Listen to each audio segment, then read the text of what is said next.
Bon après-midi, chers collègues. Good afternoon, Je colleagues. déclare ouverte la The 23e séance 23rd de la meeting 3e commission de of the l'Assemblée 3rd générale committee at the à sa 79th 79e session of the session. General Assembly is called to order.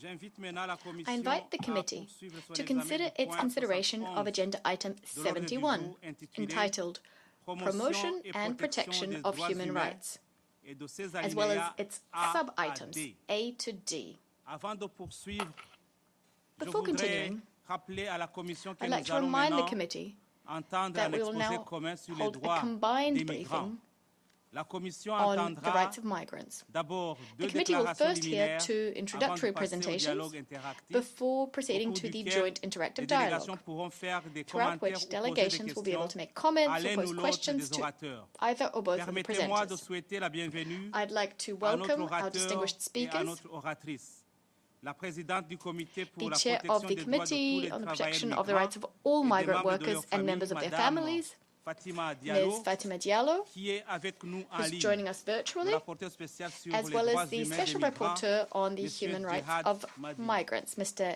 Les Jihad participantes et Mahdi. participants qui souhaitent Participants wishing to faire make des comments observations and pose et questions poser des questions à l'un ou to l'autre des orateurs one or both ou aux speakers deux sont invités à are appuyer, invited à appuyer to press their sur le bouton microphone de leur button microphone dans les 6 prochaines minutes, within the après next quoi 6 minutes, la liste sera following close. which the Le speakers temps de list will be parole de chaque closed. orateur The ou time limit oratrice for each sera speaker annoncé will be avant que announced la parole ne soit donnée à la première personne. before Je vous the floor is remercie given to de the votre first coopération. speaker for their intervention. I thank you for J'invite your tout d'abord cooperation. la présidente du I'd comité now like pour to la invite protection the des droits de chair tous les of the travailleurs Committee on migrants the Protection of the Rights et of des all membres migrant de leur workers famille, and members Madame of their Fatima families, Diallo, Ms. qui est Fatima avec nous en Diallo, ligne à who faire is sa joining us déclaration virtually liminaire. to deliver her introductory Madame Diallo, remarks. vous avez Ms. la parole. Diallo, you have the floor. Merci, Monsieur le Président.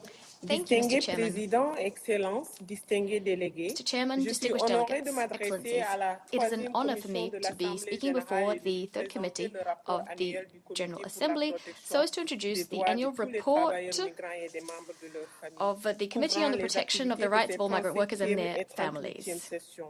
Je saisirai cette This covers opportunité pour the fournir activities une of the mise à committee jour sur le at niveau its de développement 37th and concernant les 38th activités sessions. I'll intersessions also use du this comité. opportunity to update Permettez-moi avant tout de the Committee on remercier New à l'entame de mon Developments during the propos intersessional les États period. parties At à the la outset, I'd like to Convention qui n'ont thank pas all states ménagé parties to leur effort convention. pour mettre They've en spared œuvre no les effort dispositions irrelatives, in confirmant ainsi leur implementing the engagement Convention's en vue provisions, d'une meilleure thereby protection des droits reiterating des their travailleurs commitment migrants to et des better membres de leurs protection familles. of Je voudrais the également rights of all marquer workers and members of their l'appréciation du families. comité I'd que je also like to préside extend my à l'endroit des appreciation États parties qui ont pris des of mesures the committee, significatives which I have the pour pleasure of traduire chairing, dans to la states réalité parties et à who've taken travers des substantive actions measures concrètes to les translate objectifs du Pacte mondial pour les into concrete migrations action sûres, the ordonnées objectives et of the Global régulières, Compact adopté for le safe, 19 orderly and décembre regular 2018 migration, à adopted New on York. 19th December Distingué 2018 in Président, New York.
October, Kiev was reportedly attacked by over 130 drones.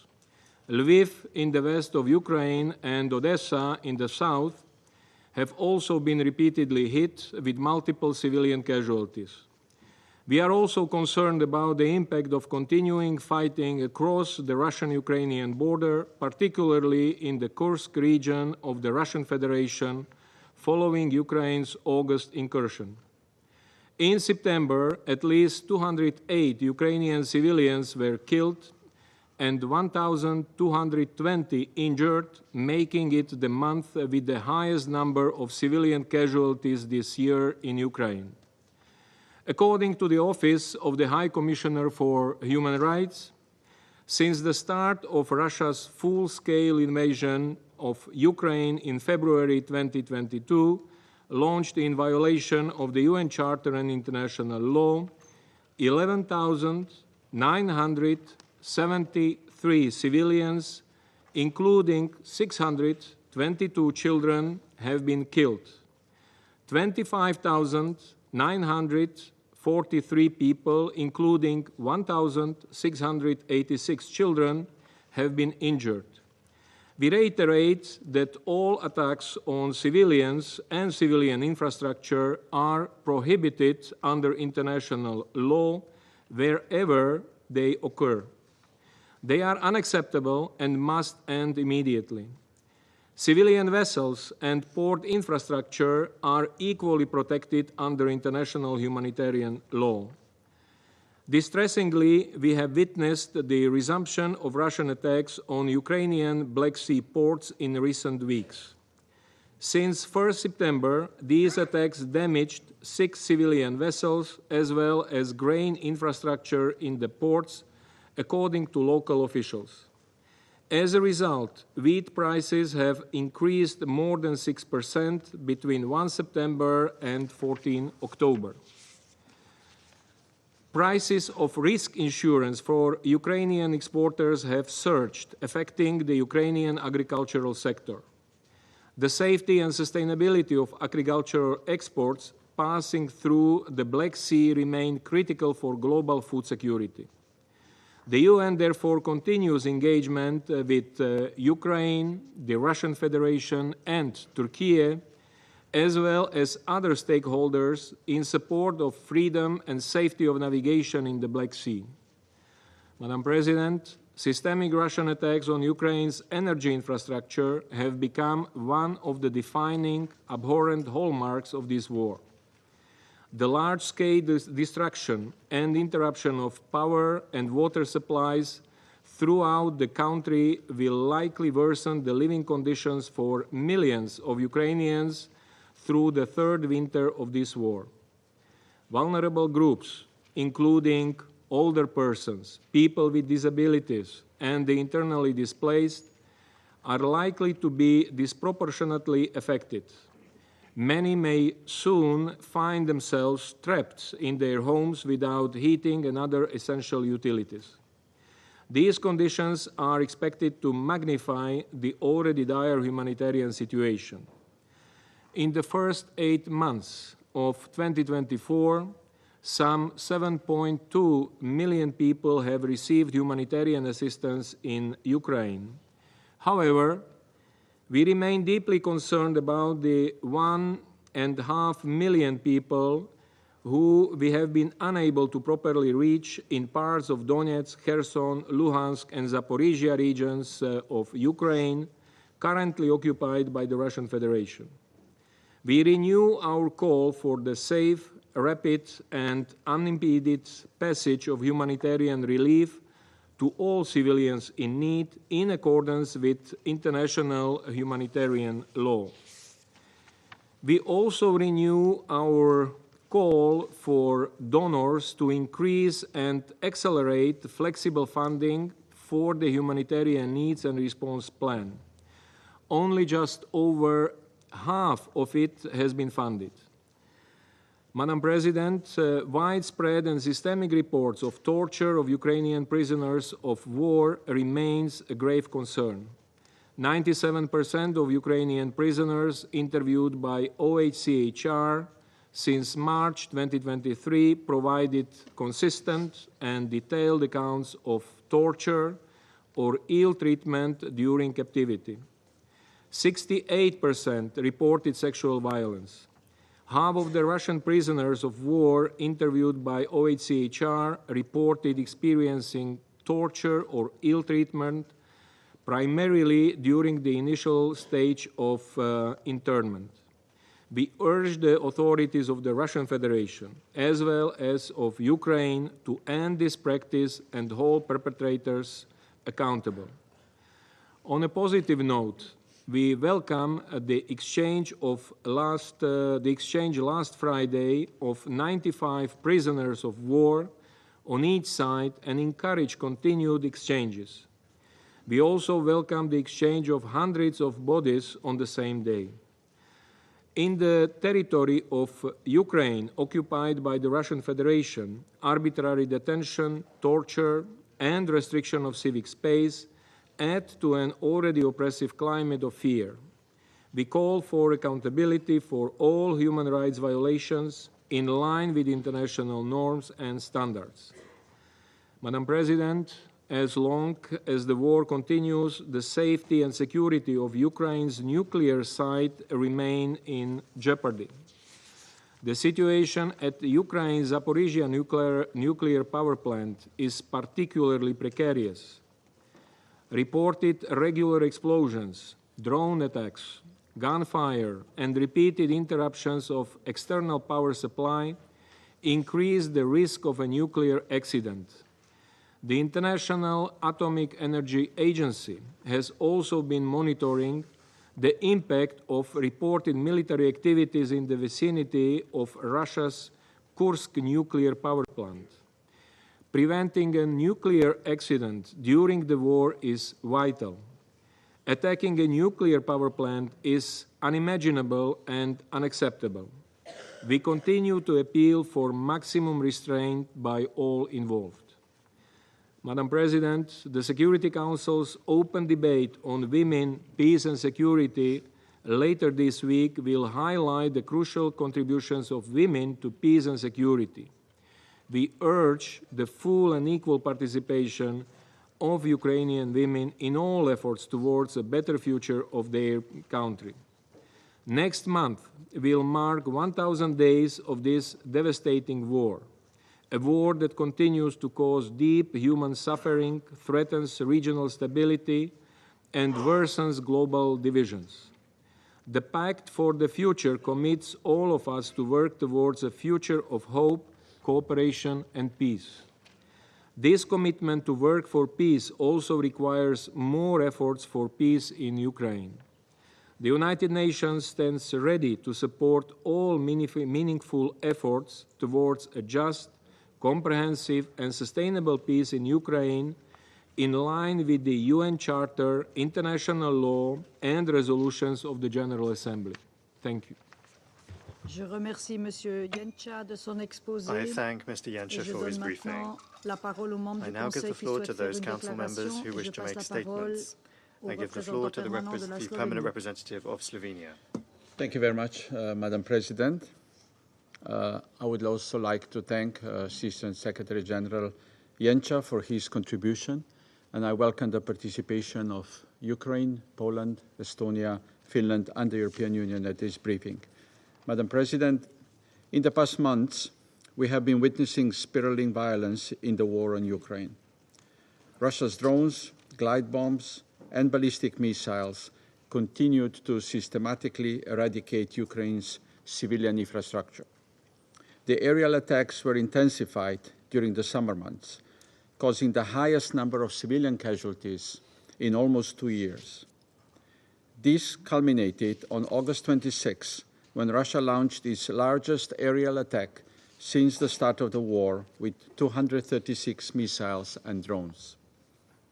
Colleagues, we are witnessing a striking escalation of this war on multiple fronts.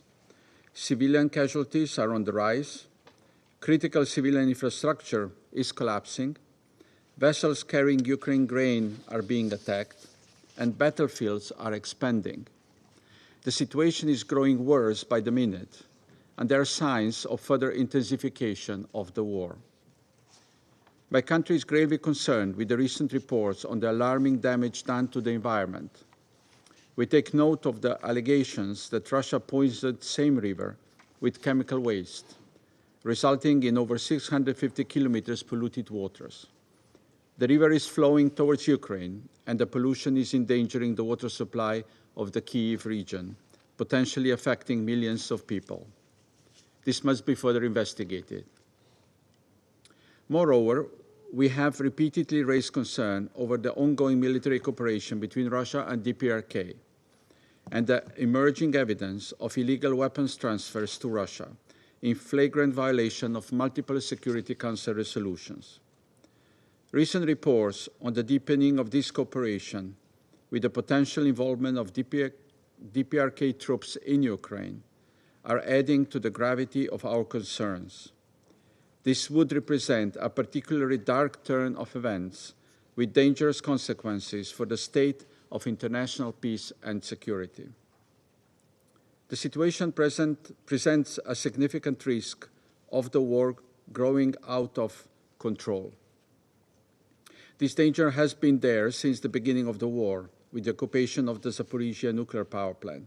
However, with the widening of the military theater, the risks have expanded to other nuclear facilities in the region. And to echo Assistant Secretary General Yencha, a nuclear incident would have dramatic consequences for the region and would have global effects. Full respect of the 7 indispensable pillars for nuclear safety and security and the 5 basic principles that were introduced by the Director General of the IAEA in this Council needs to be urgently ensured. The Security Council has the responsibility to ensure that existing provisions and norms are fully implemented and, if necessary, strengthened.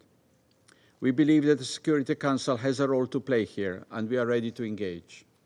Madam President, at this stage, it would be clear to everyone that this war is not a mere low-intensity conflict, where 2 parties are coming to terms with their differences. It has wide-ranging security, humanitarian, economic, and ecological consequences, and it will carry a dangerous spillover potential until it ends. In this regard, we take note of President Zelensky's victory plan and underline the urgent need for genuine peace talks with the participation of both Ukraine and Russia, and based on the UN Charter and international law. Thank you. Je remercie le I représentant de la thank the Slovenie et je representative passe la of parole au Slovenia. I now représentant give des the floor to the États-Unis. representative of the United States. Thank you, Madam President, and thank you, Assistant Secretary General Yencha, for your briefing. Colleagues, for 970 days, Russia has waged a brutal, full-scale war against a fellow UN member state and its people. Russia, through relentless violence, is razing Ukraine's infrastructure, killing countless civilians, displacing millions, and threatening food security and European energy supplies. Russia is bombing grain ships bound for Africa and the Middle East. It is torturing journalists and prisoners of war. And now, in its failure to overthrow Ukraine's democratically elected government, Russia is seeking to expand the conflict. We have seen reports the DPRK has sent forces and is preparing to send additional soldiers to Ukraine to fight alongside Russia. If true, this marks a dangerous and highly concerning development and an obvious deepening of the DPRK-Russia military relationship. We are consulting with our allies and partners on the implications of such a dramatic move. If Russia is indeed turning to the DPRK for manpower, it would be a sign of desperation on the part of the Kremlin. We know Russia is suffering extraordinary casualties on the battlefield due to the bravery and effectiveness of the Ukrainian military. Russia cannot sustain its aggression without assistance, which means this war ends if Iran and the DPRK stop providing military assistance and if China stops transferring dual-use war components. These partnerships are exacerbating threats to peace and security beyond Ukraine, not just in Europe, but in the Indo-Pacific, the Middle East, and Africa. For example, Russia's forces have waged a systematic campaign against Ukraine's agricultural sector, destabilizing global food markets. Moscow has sought to break Ukraine's food exports at every link of the supply chain, whether destroying the food itself or the means to produce and ship it. Russia has set fire to fields, mined seabeds, and farmland. torn up roads, bombed grain silos, and reportedly rendered millions of hectares of Ukraine's farmland unusable. Putin knows those actions have exacerbated global hunger, but he doesn't care. Russia struck 2 grain ships earlier this month in Ukraine's ports, including one crewed by its own friends, Syrian nationals. There are reports Russia struck 2 more ships, killing 11 and injuring 21. These attacks are not just against Ukraine or the ship's international crews, but also against the most vulnerable, hungry populations across the globe who rely on that grain. The Kremlin is cynically exploiting the food insecurity it has triggered, pushing countries in already fragile areas of Africa to rely on Russia as a substitute source of food, as Russia attempts to replace Ukraine. And while it may be tempting to want to freeze Russia's invasion and to let things stand where they are, let's be clear. A freeze would not end the Kremlin's aggression or Putin's threats to global peace. If Russia can act with impunity when it decides that a fellow member of the United Nations is, and I quote, not a real country, unquote, that its people are, quote, not a real nation, unquote, where does that leave the UN Charter and our more important principles? What precedent does that set for Russia or for other expansionist powers eyeing smaller or less developed neighbors? Russia cannot be allowed to annex parts of Ukraine, nor can Ukraine be told to stop defending its territory. That is a threat too great to global stability and to everything this institution is meant to protect. An unjust peace would erode the strength of international law, the fundamental principles of respect for sovereignty, territorial integrity, and the independence of states within the international system. An unjust peace would invite further conflict. An unjust peace would be no peace at all. Madam President, the United States still believes in the bedrock principles of international law. These principles have conveyed a great benefit to mankind, helping to bring about a more just and peaceful world.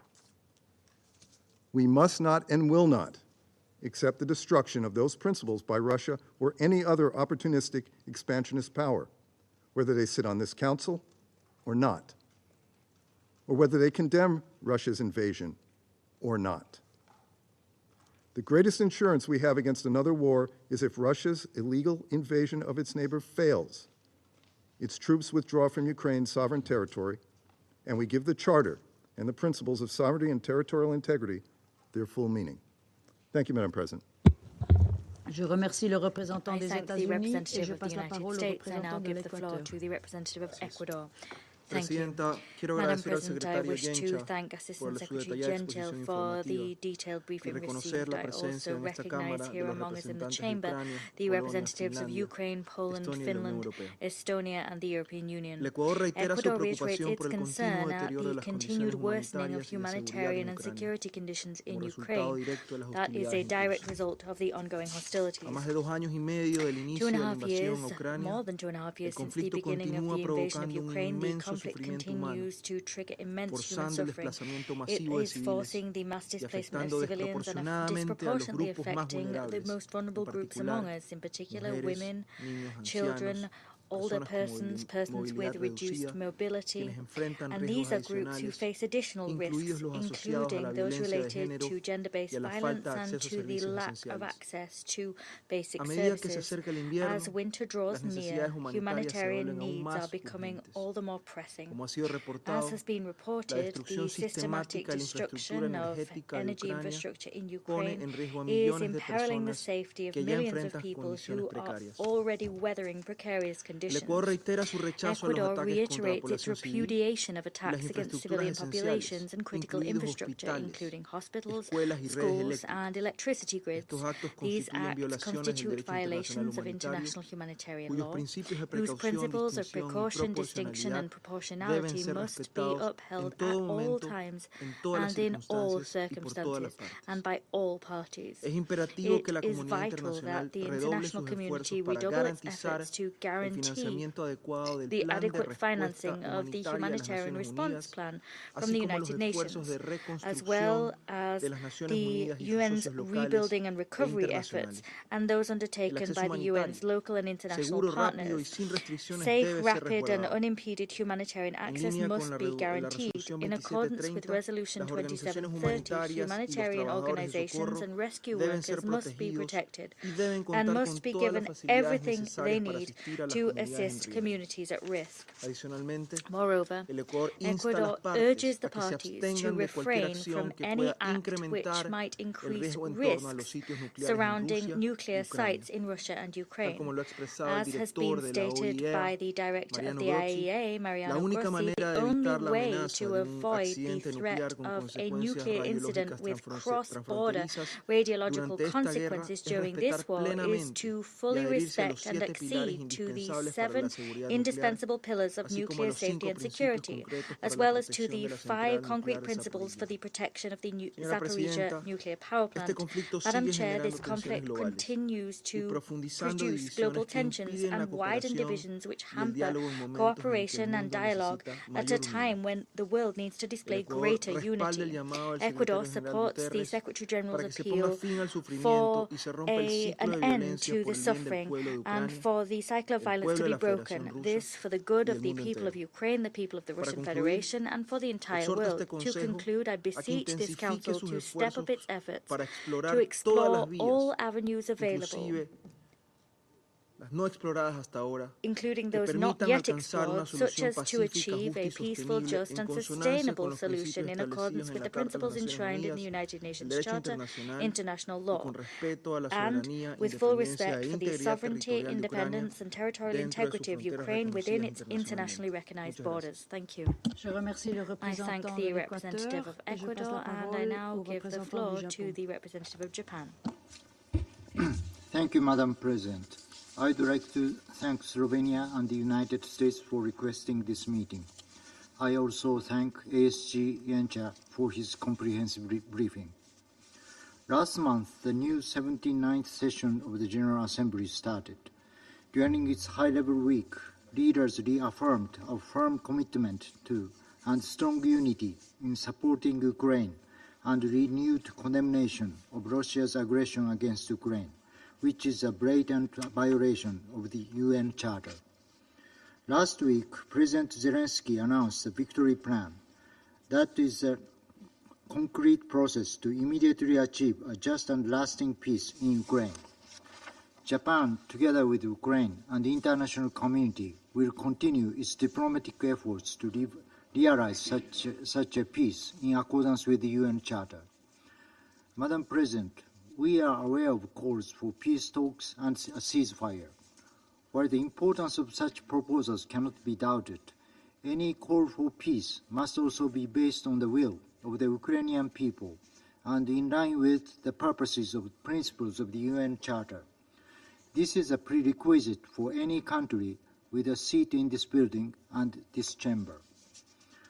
In a clear-cut case of a war aggression like the one in Ukraine, pretending to be neutral is in fact supporting and appeasing the aggressor by rewarding its unlawful acts.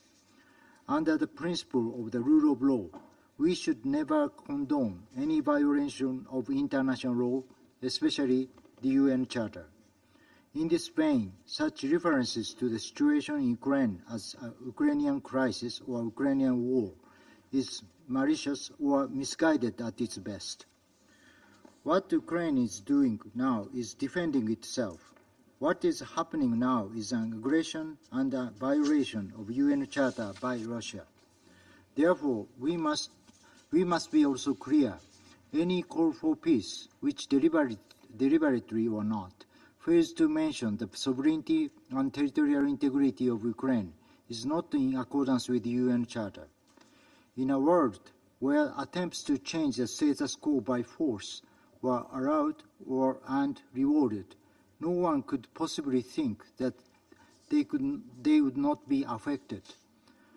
Madam President, Japan has grave concern over deepening Russia-North Korea military cooperation, as it considerably supports Russia's capability in the battlefield. as exemplified by Russia's procurement of ballistic missiles from North Korea to use against Ukraine in blatant violation of Security Council resolutions, which Russia has agreed to, as well as the mobilization of North Korea soldiers for the dispatch to the battlefield, as the government of Ukraine and ROK have recently revealed. Advancement in Russia-North Korean military cooperation is extremely alarming, as it leads to further deterioration in the situation in Ukraine, and it is assumed that North Korea gains more in return.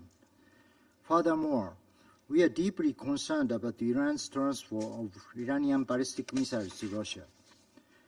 Any act of supporting Russia's violation of the UN Charter is unacceptable. The aggressor must withdraw immediately and unconditionally. This is the only way to restore peace based on the UN Charter. This is what the overwhelming majority of the UN General Assembly has been calling for. Madam President, Ukrainians will soon face another winter as they fight against Russia's aggression.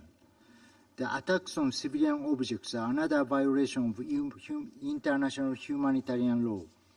Once again, we would like to reiterate our strong solidarity with the people of Ukraine and fulfill our commitment to support the country. This should not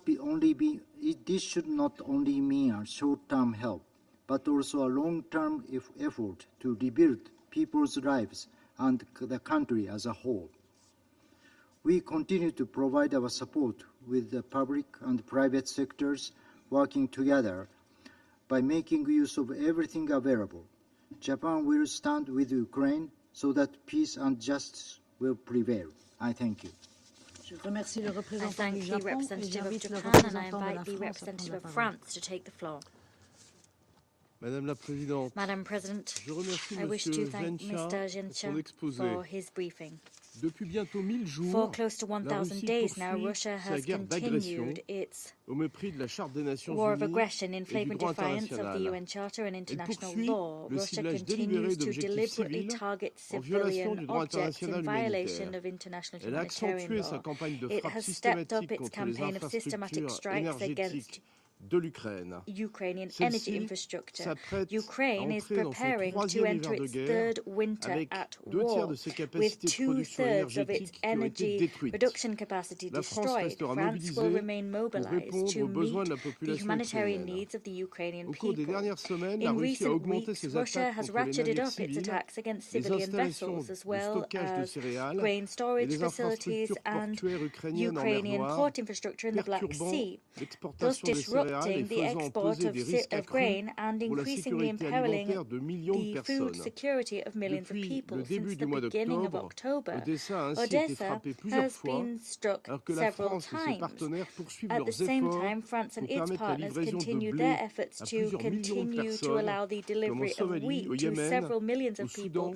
such et en Palestine. as to Somalia, Yemen, Madame la Sudan, and Présidente, Palestine. personne ne Madam doit se rendre President, complice nobody de ces crimes. must become Il y a un complicit in these agresseur, la crimes. Russie, There is an qui a attaqué aggressor, son Russia, voisin, who has pays attacked its souverain neighbour, a qui ne le sovereign menaçait en country which rien, posed no threat et to un it agressé, whatsoever, l'Ukraine, and a qui party doit under être attack, libre that de is choisir ses Ukraine, who must be alliances et free son to destin. choose its alliances and its L'article own 51 de la trajectory. Charte est très Article clair. 51 of the Charter is L'Ukraine a crystal le droit de clear. se Ukraine défendre has the right to et elle defend doit itself, pouvoir and aussi it must neutraliser les also be sites able militaires to russes impliqués neutralize dans des military opérations visant Russian son targets territoire. involved in La operations France targeting its exhorte territory. l'ensemble France des États, urges au all premier rang states, chief desquels la among Corée du them, Nord et l'Iran, North Korea and à Iran, to s'abstenir de fournir à la refrain from Russie des supplying armes, Russia with des biens à weapons, double usage, dual-use ainsi que goods, des and composants components qui viendraient which could alimenter fuel sa guerre d'agression. its war of La aggression. France ainsi que ses partenaires ont France condamné and les its récents partners transferts de have missiles condemned balistiques à la recent Russie, transfers of ballistic qui missiles to constituent Russia. These une menace constitute a directe pour la direct sécurité threat to européenne European et security. autant de violations des And résolutions du these are Conseil de also sécurité. violations of Security Le Council déploiement de soldats resolutions. The nord-coréens, s'il deployment était of North avéré, Korean soldiers, if constituerait true, une would escalade constitute an supplémentaire. additional escalation to the conflict. L'accroissement du soutien de la Corée Increased du Nord à l'effort de guerre support russe est très by inquiétant. the North Korea to the Madame la Russian war Présidente, effort is of grave La concern. France Madam souscrit President, à l'objectif France du plan de supports the victoire goals présenté enshrined par in the l'Ukraine. victory plan presented C'est à by ce titre Ukraine. qu'elle a It is in organisé une this connection conférence sur that la we sûreté organized et a la sécurité conference nucléaire on en nuclear Ukraine à safety Paris and la semaine security dernière. in Ukraine, in Paris last week. That was part of our preparations for the second summit for peace. France remains committed to that effort side by side with Ukraine. We will continue to support Ukraine at all levels as long as is necessary. That message was conveyed by the Minister for Europe and Foreign Affairs, Jean-Noël Barrot. He visited Kiev and Sumy this weekend.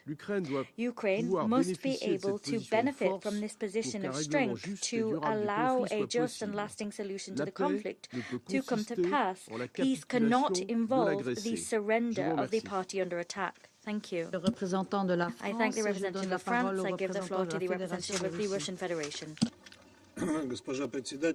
Madam President, once again today, in addition to the representative of the European Union, we can see a list of speakers and 5 European Union countries, Finland, Poland and Estonia. They're clearly going to make a sizable contribution to today's discussion. Only we believe that this is an impossible mission for them. As we have increasingly become convinced, there is no added value that they can bring to the discussion. We're not seeing a long line of countries from the European Union rushing to sign up for the meetings on Ukraine that we organize. Madam President, we are increasly convinced that in convening meetings such as today's one, our Western colleagues are pursuing a single aim: to artificially keep the subject of Ukraine afloat in the Security Council, and in so doing to demonstrate in public their support for the rapidly bankrupting anti-Russian project in Ukraine. If they really wanted to focus attention on the problems born out of the Ukraine crisis, their statements would be entirely different, and they would contain at least some truth about what is happening, rather than a worn-out set of accusations against Russia.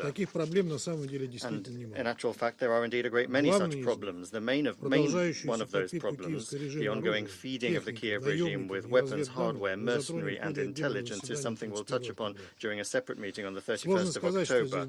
It's hard to say what is a greater motivation for our Western colleagues here. Is it pure greed, because in the hostilities in Ukraine they are making billions of dollars, or is it a reluctance to admit their mistakes, including those committed back when they were only modeling the Ukraine crisis? Another block of problems can be summed up via the insightful statement by the Polish President Andrzej Duda, saying that Ukraine is a drowning person dragging down to the depths those that are trying to help it. And it's not even a question of Europe rapidly losing its economic and political heft and looking more and more like a lightweight. That's an internal European problem caused by the conscious, flawed choice of the European elites in favor of confrontation rather than cooperation with Russia. The problem is that the now expired Ukrainian president, who's clearly facing defeat on the battlefield, is now openly betting exclusively on dragging NATO into a direct rather than a proxy conflict with a nuclear power. And it is not balking at open blackmail in doing so. A clear example of this last week was Zelensky's unveiling of his latest pseudo-peace plan, the so-called victory plan, the essence of which is to push the West to enter a direct military confrontation with Russia, which, as we all understand, could lead to a global conflict. We have repeatedly said that the rabid head of the Kiev clique has nothing to lose, and in his desire to retain power at any cost, he's ready to plunge the entire world into the abyss of nuclear apocalypse. That's his plan B, that he is now trying to present as a victory plan. As is being noted with disappointment by many sensible Western politicians and experts, in Zelensky's newly thought-up artless plan, there is no strategic component that would allow NATO and Ukraine to change the course of hostilities in their favor. And that's no surprise, because no such thing exists, and the full defeat of the UAF on the battlefield is only a matter of time. And the head of the Kiev regime is devoid of any military talent anyway, and his Kursk adventure proved that most convincingly. It also demonstrated Zelensky's willingness, without hesitation, to sacrifice Ukraine and the lives of Ukrainians for the sake of Western geopolitical interests that he interprets clearly as dealing strategic defeat to Russia on the battlefield. At the same time, he is advancing an open and blatant betrayal of the national interests of his own country. The so-called peace plan openly declares a willingness to sell off what's left of Ukraine's natural wealth, which incidentally under Ukraine's constitution would require a referendum, and to use its citizens in future to guard the security of Europe in the place of American forces. But what is absent from Zelensky's latest screenplay is even a hint at a willingness to step on the path of a genuine and long-term peace settlement to the conflict. He remains convinced, as in the case of his previous stillborn initiatives, that the West must, together with him, develop some ultimatum plan and then impose it on Russia. How can such thinking be explained other than as the regular use of strong narcotics? It's hard to say.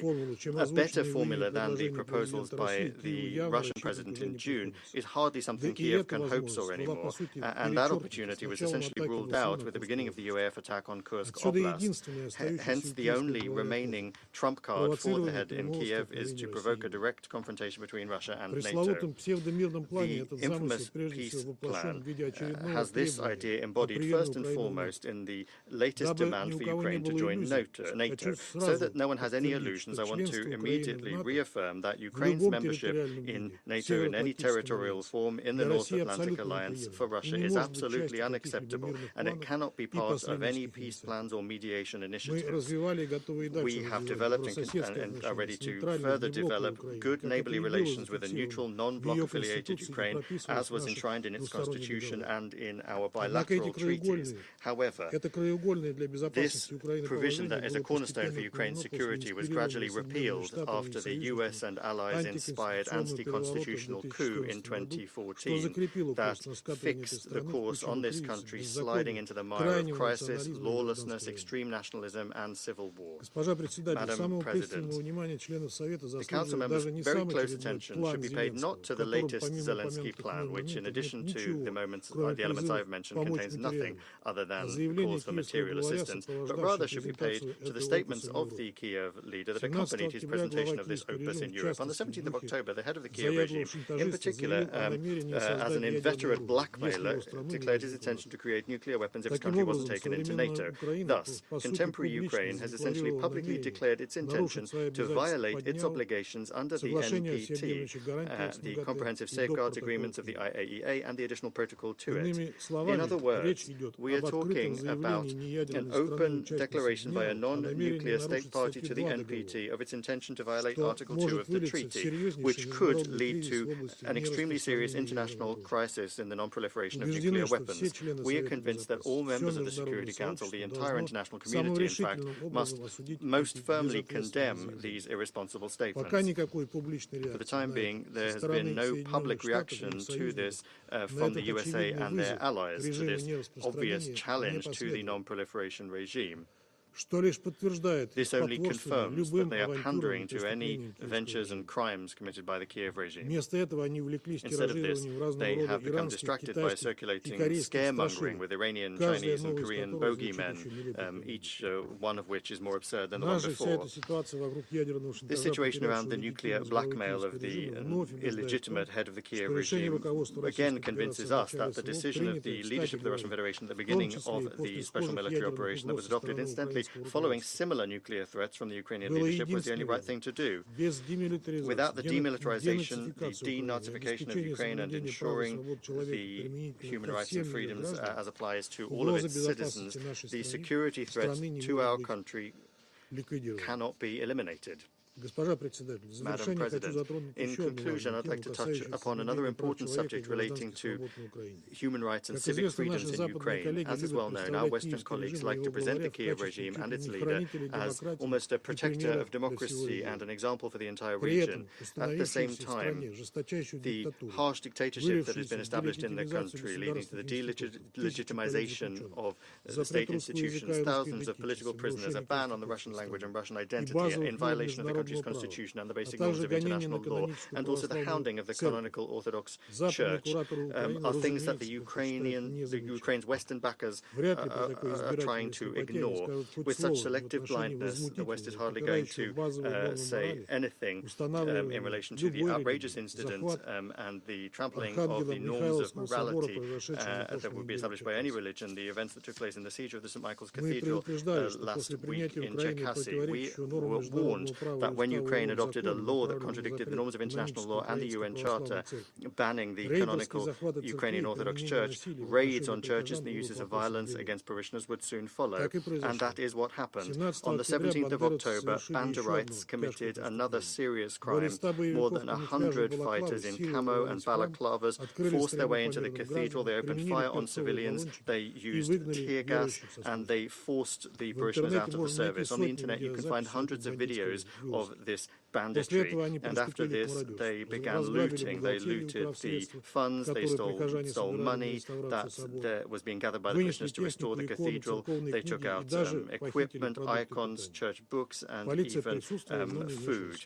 And the police were there, but they didn't intervene in the situation. As a result of the attackers' actions, the prelate of the UOC, Metropolitan Feodosy, received a concussion. The mayor of the city cynically called what happened a voluntary movement of the community under the jurisdiction of the Orthodox Church of Ukraine. That is the level of moral degradation that Ukrainian society has achieved, or rather a part of it. We call on the relevant organizations of the UN system to unambiguously condemn the hounding by the Kiev neo-Nazis of Orthodox parishioners, and for the West to end their encouragement of Kiev to commit these barbaric acts. Our Western colleagues need to understand that responsibility for the actions of the regime that they cultivated is also something that they bear, and they will not be able to hide these crimes from their own publics. Thank you. Je remercie le représentant de la I thank Fédération the de Russie et representative je of the passe la Russian parole au Federation. I now représentant give de the floor Mozambique. to the representative of Mozambique. Madam President, we thank Slovenia and the United States for requesting this meeting. We also wish to thank Assistant Secretary General Miroslav Jenča for his comprehensive briefing and invaluable insights. We welcome the representatives of Ukraine, Poland, Finland, and Estonia in today's meeting. Madam President, we convene once again today to deliberate on the situation in Ukraine. The frequency of our meetings on this matter underscores both the gravity of the situation and this Council's unwavering commitment to addressing this critical issue. The deteriorating situation in Ukraine and the necessity of staying focused on this issue highlights the significant challenges this Council faces in addressing and fulfilling its mandate. The gravity of these challenges cannot be overemphasized. The ongoing conflict has led to catastrophic and unprecedented consequences. As is tragically common in all conflicts, civilians continue to bear the brunt of the hostilities. The human cost of this conflict is immeasurable, manifested by loss of life, injuries, widespread destruction of critical civilian infrastructure, human rights violations, and massive forced displacements and refugees. The economic ramifications are equally staggering, further complicating efforts to stabilize the region. Of particular concern is the risk of nuclear incidents. This potential threat, whether through intentional use, miscalculation, or accident, underscores the urgency for rigorous safety protocols, transparent communication, and international cooperation to prevent any catastrophic outcomes with dire humanitarian and geopolitical impacts. It is crucial to recognize that the repercussions of this conflict extend far beyond the two neighboring countries. Geopolitical tension and instability, food and energy crisis, and economic instability have not only regional but global impacts. we must be mindful that no one will be safe until everyone is safe. Our collective legal and moral determination to save the succeeding generations from the scourge of war, as enshrined in the UN Charter, has never been more pertinent. Madam President, as this conflict persists with no signs of abatement, it has become evident that there can be no military solution.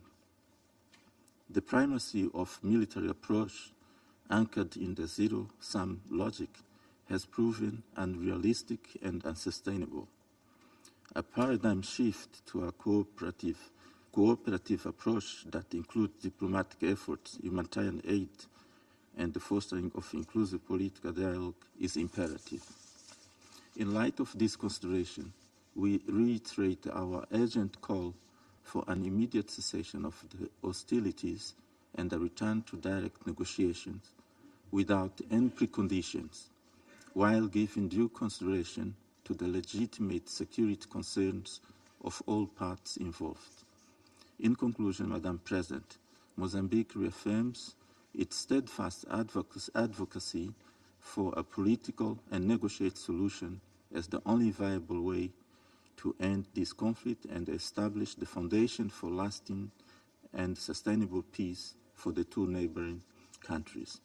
This approach prioritizes the well-being of all affected and seeks a resolution that upholds the dignity and aspirations of both nations. I thank you, Madam President. I thank the representative of Mozambique, and I now give the floor to the representative of Guyana. Thank you, Madam President. I thank ASG Yencha for the important update and welcome the participation of the representatives of Ukraine, Poland, Finland, Estonia, and the European Union in today's meeting. Guyana again registers its alarm at the recent intensification of attacks in the frontline regions of Donetsk, Kharkiv, and Kherson. Amid the rising hostilities and destruction of towns and villages, we continue to call for de-escalation and an immediate cessation of hostilities. These calls have been echoed by most UN member states, but continue to go unheeded. Meanwhile, we are seeing a doubling down on missile and drone strikes, which have destroyed schools, residential buildings, and other critical infrastructure. They have also resulted in rising casualty numbers on both sides of the front line, taking us closer each day to a misstep or miscalculation that would have catastrophic consequences. Such a scenario and the scale of human suffering endured in the past 2 years of conflict provide compelling reasons to find a peaceful solution. Guyana maintains that any lasting solution to the conflict will not be achieved through military action, but rather through diplomacy and good faith negotiations conducted in accordance with the provisions of the United Nations Charter and international law. We call on the Russian Federation to withdraw its military forces from the internationally recognized territory of Ukraine. Madam President, the time has come for the world to make more concrete efforts to end the war. We commend the efforts of those seeking to find a peaceful resolution to the conflict and urge the parties to commit to a serious political and diplomatic process towards ending the conflict. In the interim, we demand that they take all necessary measures to protect civilians and critical infrastructure and to comply fully with their obligations under international law, including the United Nations Charter and international humanitarian and human rights law. We also stress the need for accountability for the ongoing violations as a critical element on the path to peace. We further call upon the Russian Federation to allow unfettered humanitarian access to the people in need of humanitarian assistance in the occupied territories and to sign an action plan with the United Nations to end and prevent grave violations against children. In closing, Madam President, I once again reiterate Guyana's call for lasting peace in Ukraine and pledge our continued support towards all efforts aimed at achieving a peaceful and a sustainable end to this war. I thank you. I thank the representative of Guyana. I give the floor to the representative of Algeria. شكرا السيدة الرئيس. Thank you, Madam Chair. أود بداية Allow me أن at the أتقدم outset بالشكر to للأمين العام thank المساعد Assistant Secretary السيد General ميروسلاف Mr. Miroslav على Yenchar إحاطته for القيمة. his insightful briefing. نجتمع اليوم مرة We أخرى convene today والحرب في yet أوكرانيا again while the لا war in تزال Ukraine للأسف continues تحصد to المزيد kill من الأرواح more البشرية innocent البريئة civilians, وتجبر العديد forcibly على displacing many التنقل others مجبرين بحثا عن to مناطق seek آمنة safe لهم shelters for them and their ولعائلاتهم families, وتخلف while المزيد من also الخسائر causing المادية additional والدمار material في البنى التحتية. losses and destruction to the infrastructure. فلقد كبدت هذه الحرب الطرفين الروسي والأوكراني خسائر فادحة في الأرواح ودمارا هائلا إضافة إلى مأساة إنسانية قد طال أمدها. والمقلق في الأمر هو أن هذا الحال أصبح يكاد يكون حتميا في غياب أي تأثير ملموس للمبادرات التي تم إطلاقها إلى حد الآن لتقريب وجهات النظر سواء منها المبادرات الفردية أو الجماعية. وما يزيد الوضع تعقيدا هو منطق التصعيد والمواجهة اللذان ما فتئ الطرفين ينتهجان، وكذا منطق الاستقطاب الذي لا يزال يخيم على التجاذبات والتفاعلات بين مختلف الفاعلين الأساسيين. لقد حذرت الجزائر مرارا وتكرارا من أن دوام الوضع على ما هو عليه لن يؤدي البتة إلى نتيجة مختلفة عن تلك التي نلمسها اليوم، نتيجة عنوانها من السيء إلى الأسوأ. ودعت الجزائر ولا تزال إلى عدم الاستسلام إلى الأمر الواقع والتسليم بحتمية الأحداث، بل وبالعكس العمل على تغليب لغة الحوار والتفاوض على لغة المواجهة والحرب، إذ أن قناعتنا أن الحل لن يكون إلا سلميا ولن يتأتى إلا بالحوار، حوار يكون جامعا للطرفين وبناء يضع صوب أولوياته وقف الحرب وإرهاق الدماء بعيدا عن الحسابات الجيوسياسية والمصالح الضيقة، وحوار يكون مبنيا على الاحترام التام والانصياع إلى مبادئ ومقاصد ميثاق الأمم المتحدة وقواعد القانون الدولي التي نتفق كلنا على سموها وعدلها،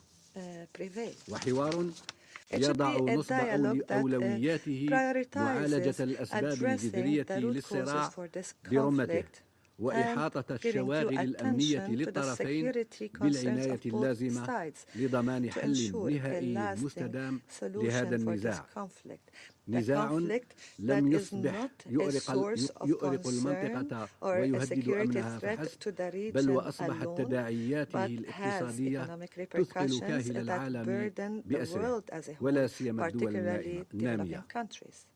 ومن هذا المنطلق وسعيا منها لتقريب وجهات النظر وتهيئة الظروف المواتية لخلق أرضية صلبة لتسهيل الحوار بين الطرفين، انخرطت الجزائر في سبتمبر الفارط في مسعى جديد بادرت به الصين والبرازيل يهدف إلى تعزيز المشاورات على مختلف المستويات ومع كافة الأطراف، وتم من خلاله تشكيل مجموعة أصدقاء السلام على مستوى المندوبين الدائمين من نيويورك بهدف تعزيز التفاهمات لدعم الجهود العالمية الرامية إلى تحقيق السلام الدائم والعادل. وتبقى الجزائر مستعدة لتقديم كل الدعم اللازم في سبيل الوصول إلى حل سلمي نهائي لهذا النزاع واستتباب الأمن في المنطقة. Je remercie le représentant de l'Algérie et j'invite la représentante du Royaume-Uni à prendre la parole. Thank you, President, and I thank ASG Yencha for his briefing. Colleagues, when we speak about the security situation in Ukraine, we need to be clear. This affects us all. Russia's invasion is a violation of the international rules-based system and the UN Charter, upon which our collective prosperity and security depends. Russia has struck at the heart of the UN Charter, which this Council has pledged to uphold. This has consequences for every country, wherever they are in the world. It is with deep concern, therefore, that I draw to this Council's attention reports of DPRK's growing involvement in the war. It is highly likely that the DPRK has agreed to send combat troops in support of Russia's war against Ukraine. It seems that the harder Putin finds it to recruit Russians to be cannon fodder, the more willing he is to rely on DPRK in his illegal war. This is the latest development in an ever-deepening military relationship between Russia and the DPRK, which has implications for regional and international security. Already, Russia was procuring weaponry from DPRK to inflict suffering on the Ukrainian people, in violation of UN Security Council resolutions that Russia itself voted for. And now, with this recent development, we can be certain that the DPRK leadership will ask a high price from Russia in return. I also draw the Council's attention to Russia's recent strikes upon commercial grain ships in the Black Sea and civilian port infrastructure. Whether deliberate or incompetent, these actions demonstrate once again Russia's utter disregard for international law and global food security. Thanks to Ukraine's success in pushing back the Russian Black Sea fleet, it has resumed grain exports to destinations all over the world, from Turkey to Egypt to China. But Russia's actions pose a serious risk to grain prices and the willingness of commercial shipping companies to operate in the Black Sea. These attacks must cease immediately. Make no mistake, Russia is the sole cause of this war and its devastating human and global consequences. Putin could end the war tomorrow if he chose. No one wants peace more than Ukraine. But for peace to be sustainable, it must have respect for the UN Charter at its core. There can be no false equivalence between aggressor and victim. Russia has no legitimate interests when it comes to Ukraine. If Putin thinks he can weaken our resolve through his illegal and destabilising actions, he is wrong. The UK's commitment to support Ukraine to defend itself against Russian aggression and to achieve a just and lasting peace is ironclad. We call upon Russia to immediately cease its unprovoked illegal war and withdraw its forces unconditionally from all of Ukraine. I thank you. Je remercie la représentante du Royaume-Uni. Je donne la parole au représentant de la Sierra Leone. Madam President, thank you for convening this meeting at the request of Slovenia and the United States, and I also thank Mr. Miroslav Jenča for his briefing. We welcome the participation of Ukraine, Poland, Finland, and Estonia in this meeting. Sierra Leone acknowledges Ukraine's letter of 14 October 2024 reporting the tragic death of Ukrainian journalist Victoria Roshina. We expressed our condolences and stressed that journalists are civilians protected under international humanitarian law. The inhumane treatment and unexplained death of detainees during war violates international law. Sierra Leone remains deeply concerned about the escalating conflict in Ukraine, which has persisted for over 2.5 years. Recent intensification and the fighting has resulted in further occupation of Ukrainian villages and regaining of territory in the Kursk region. We take note of reports of multiple attacks in early October targeting civilians and vital infrastructure, such as residential areas, markets, railways, and grain storage facilities. These attacks exacerbate civilian suffering and disrupt essential services. Sierra Leone is particularly concerned about the reported 7 October missile strike on a civilian ship flying the flag of Palau, resulting in deaths and injuries, and the attacks on humanitarian ships on 9th and 10th October, killing civilians and damaging vital port infrastructure. These attacks, affecting both Ukraine and countries reliant on Ukrainian grain, are prohibited under international humanitarian law. Madam President, according to OCHA and OHCHR reports, intensified hostilities and attacks in September 2024 led to the highest civilian casualty numbers of the year, with at least 208 killed and 1,220 injured. We're also troubled by reports of ill-treatment of prisoners of war, a violation of the Geneva Convention. The ongoing attacks on nuclear energy infrastructure pose serious regional threats. We echo the warnings of IAEA Chief Grossi and urge all parties to refrain from further strikes on nuclear facilities, which could lead to catastrophic consequences. Sierra Leone calls for the protection of civilians and the prioritization of diplomacy and dialogue to de-escalate tensions, and for the parties to refrain from further escalation and the option of winning the war on the battlefield at all costs.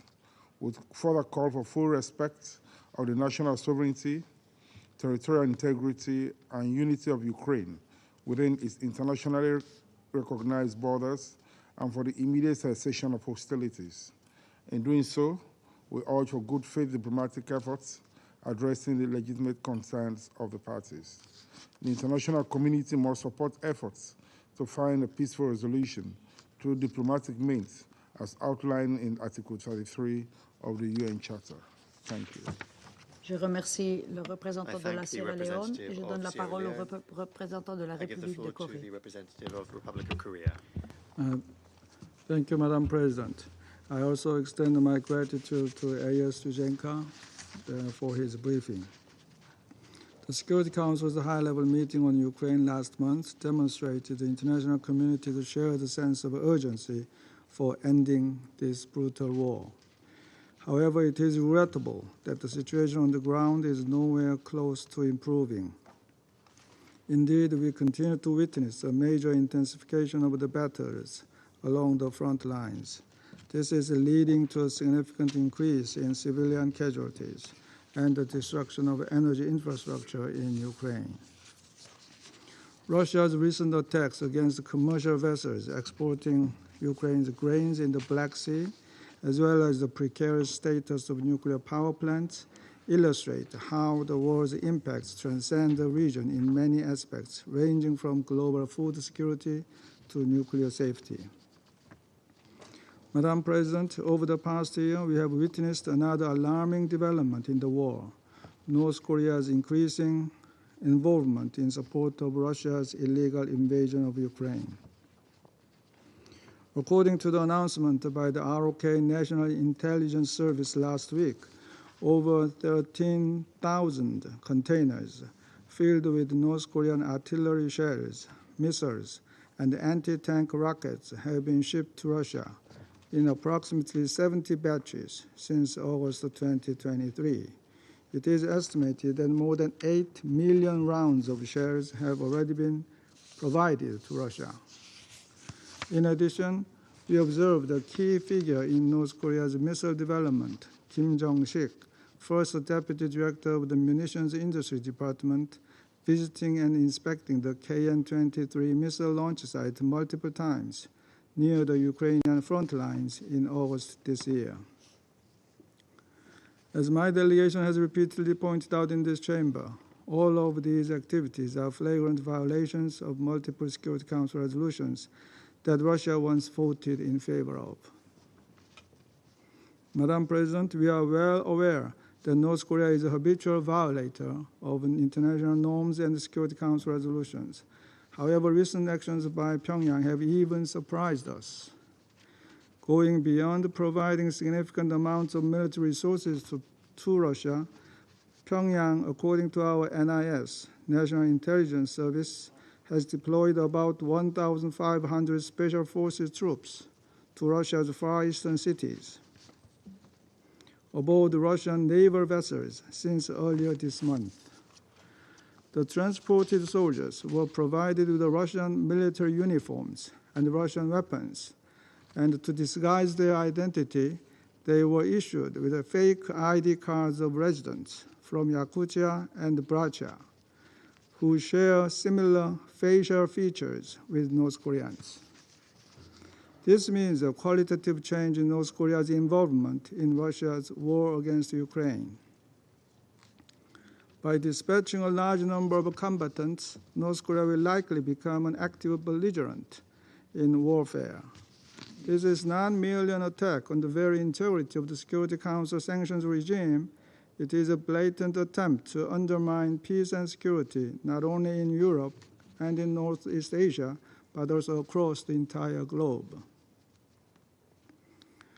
North Korea will expect a generous payoff from Moscow in return for its troop contribution. It could be either military or financial assistance. It could be nuclear weapons-related technology.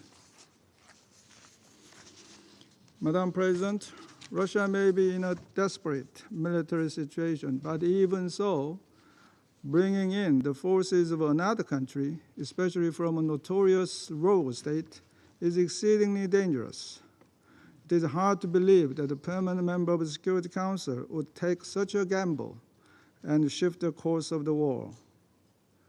All the illegal military cooperation between North Korea and Russia must be unequivocally condemned. Russia and North Korea must immediately stop violating international obligations. The Republic of Korea will mobilize various means to address this major development in full cooperation with its allies and friends. In this regard, the Republic of Korea is fully committed to working with the international community to monitor and report any sanctions violation and evasion activities, including through the recently launched Multilateral Sanctions Monitoring Team, the MSMT. Madam President and colleagues, ever since this illegal war began, the collective voice of the international community has been crystal clear. The overwhelming majority of the UN General Assembly appealed to Russia to end this futile war by withdrawing its troops from Ukraine. The Republic of Korea believes that any pathway toward lasting peace in Ukraine must be in line with the principles of the UN Charter and international law, particularly by ensuring respect for Ukraine's sovereignty and territorial integrity. I thank you, Madam President. Je remercie le représentant de la République de Corée et je passe la parole au représentant de la Chine. President, I thank ASG Yanka for his briefing. The Ukraine crisis is still raging, characterized by expanding conflict and fighting, increasing civilian casualties, and growing spillover effects. This is deeply distressing and worrying. Last month, during the general debate of the 79th session of the GA, the leaders of many countries expressed their views and propositions on the Ukraine issue. Russia and Ukraine also elaborated their respective positions. Despite the differences in views and proposals on the root causes of the problem, the current dynamic, and the path to ending the crisis, all countries unanimously called for an early restoration of peace. It can be said that peace is the greatest common denominator the international community can reach on the Ukraine crisis. It is precisely based on this understanding on September 27th, 17 countries of the Global South, including Brazil, China, Egypt, Indonesia, South Africa, and Turkey, on the margins of the general debate, held a ministerial meeting on the Ukraine crisis. France, Hungary, and Switzerland also participated as observers. At the meeting, all parties expressed deep concern about the risks arising from the current conflict, especially its impact on the Global South countries. They emphasized that the importance of peaceful settlement of the international disputes and called for a political solution to the Ukraine crisis through diplomatic means. After the meeting, Brazil, China, and other participating countries issued a joint communique which calls for upholding the purposes and principles of the UN Charter, the respect for sovereignty and territorial integrity of states. It also calls on all parties to the conflict to abide by the principles of de-escalation of the situation, emphasizing the importance of no expansion of the battlefield and no escalation of fighting. Furthermore, it calls for refraining from the use of weapons of mass destruction, in particular nuclear weapons, chemical and biological weapons, and every effort be made to prevent nuclear proliferation and avoid a nuclear war. The countries concerned have also agreed to set up a group of Friends for Peace on the UN platform to further mobilize voices for peace, promote consensus for peace, and support peace efforts. The group of Friends for Peace has no intention of interfering with, influencing, or replacing existing platforms and mechanisms, or negotiating on behalf of the parties concerned, namely Russia and Ukraine, much less imposing any peace proposals. The group will conduct its work in a flexible way, engage in dialogue inclusively, and engage all parties in an open spirit. It welcomes the participation of like-minded countries, especially those from the Global South, to create synergies and build peace together. President. The U.S. representative in his statement just now once again attacked and smeared China, which we strongly oppose. I would like to highlight the following 3 points. First, China's position on the Ukraine issue is objective and impartial. We neither support any party, nor do we favor any party. China has always adhered to the general direction of a political settlement of the Ukraine crisis and has maintained contacts with all parties concerned, including Russia and Ukraine. During the general debate of the 79th UNGA, Chinese Foreign Minister Wang Yi held respective meetings with his Russian and Ukrainian counterparts, actively promoting peace talks. We have provided timely briefings to Russia and Ukraine on the holding of the ministerial meeting on Ukraine and the establishment of the Group of Friends for Peace. We have listened to their views.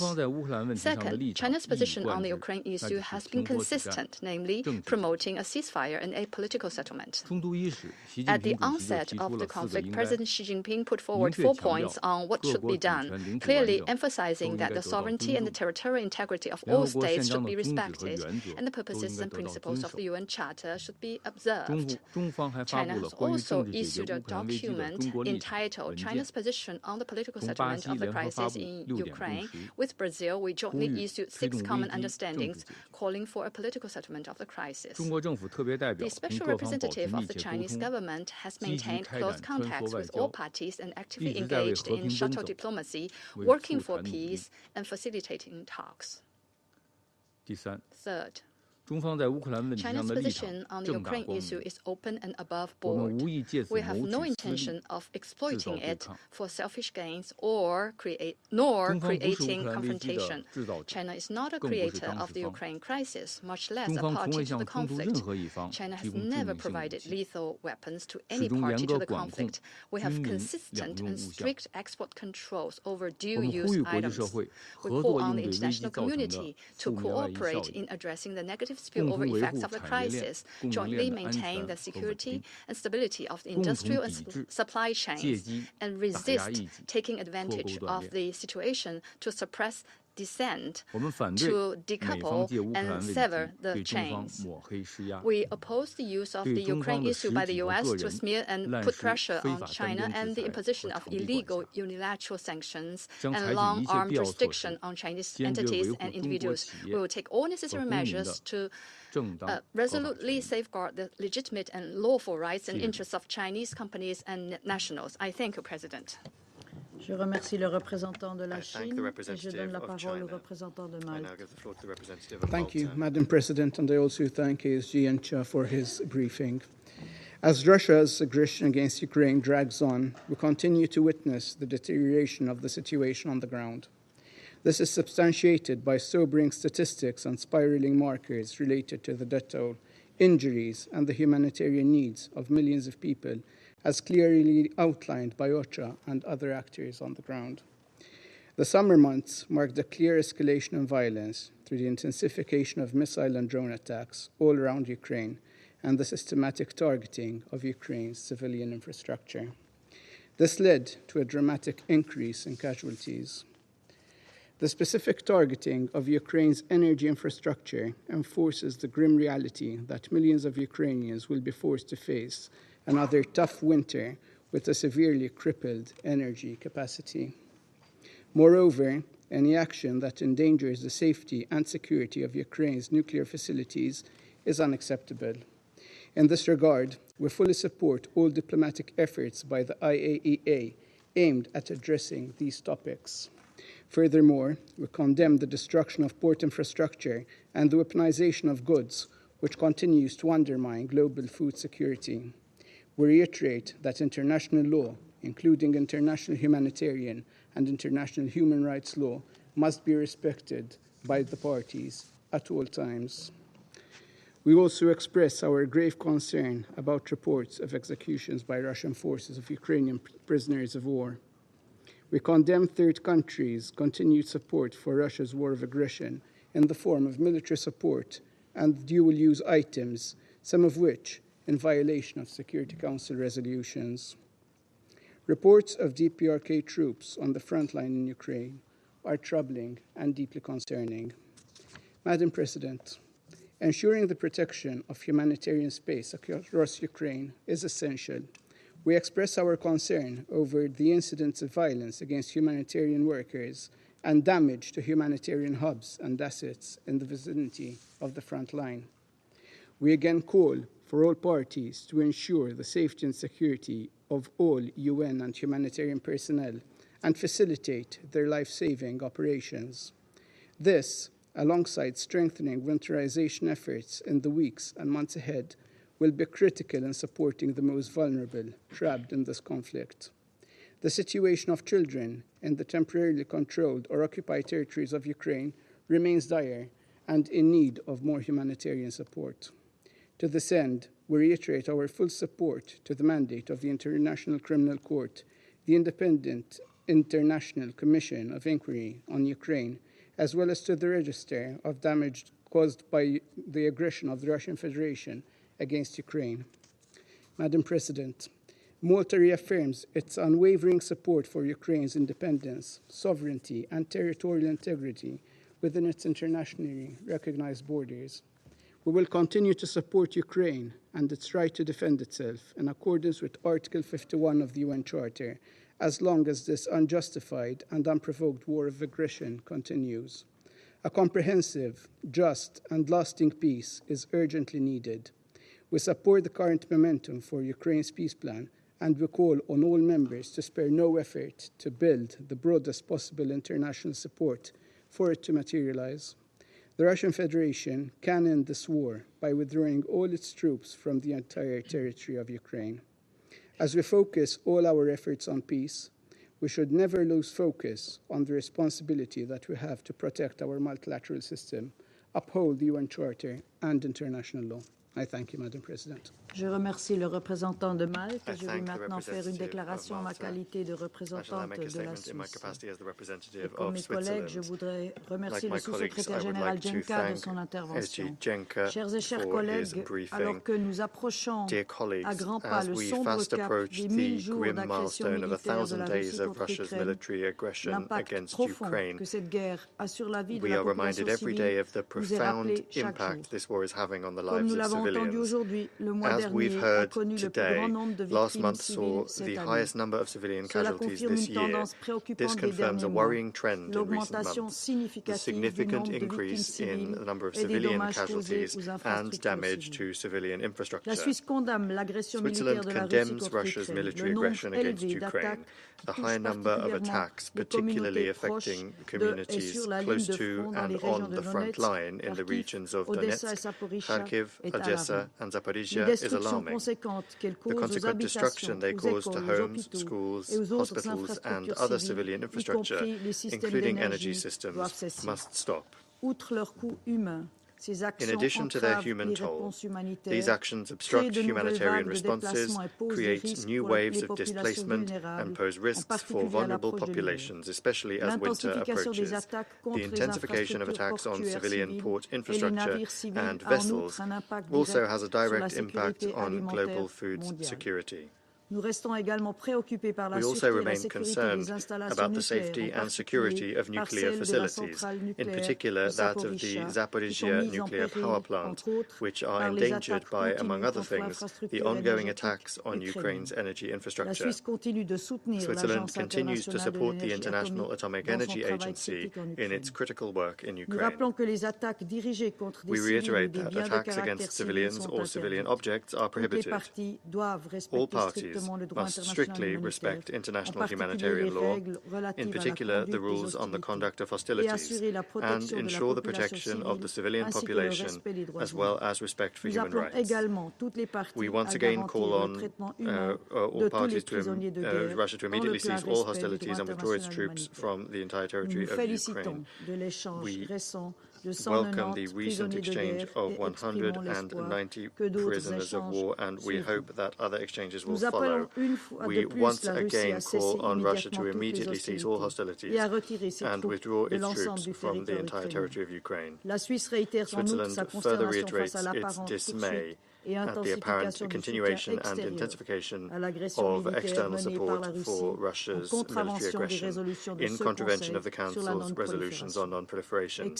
Excellencies, to address the far-reaching consequences of this war, a coordinated international response is needed. We can all contribute to this. Switzerland is doing so on 3 levels: establishing a peace process, reconstruction, and responding to the urgent needs of the population, including through humanitarian aid. The Ukraine Mine Action Conference, jointly organized by Ukraine and Switzerland last week, is part of this commitment. As our President said, and I quote, "Living in peace also means being free from the fear of mines and remnants of war." Those not only pose an immediate threat to people, they also render agricultural land unusable, affecting food security not only in Ukraine, but also worldwide. We thank all the delegations who joined us in Lausanne and who are contributing to the long-term effort. With the final document of the conference, we have committed ourselves to collective action in this regard. As a member of the Security Council, Switzerland believes that this body has a responsibility and a duty to respond to the widely shared call for a just and lasting peace in Ukraine. We reaffirm our commitment to supporting peace efforts based on international law and the UN Charter, in particular the principles of territorial integrity and sovereignty. Switzerland continues to support the Secretary General in the search for a peaceful solution and remains ready to contribute to all measures aimed at promoting peace in accordance with the UN Charter. I thank you. I resume my function as President of the Council. I now give the floor to the representative of Ukraine.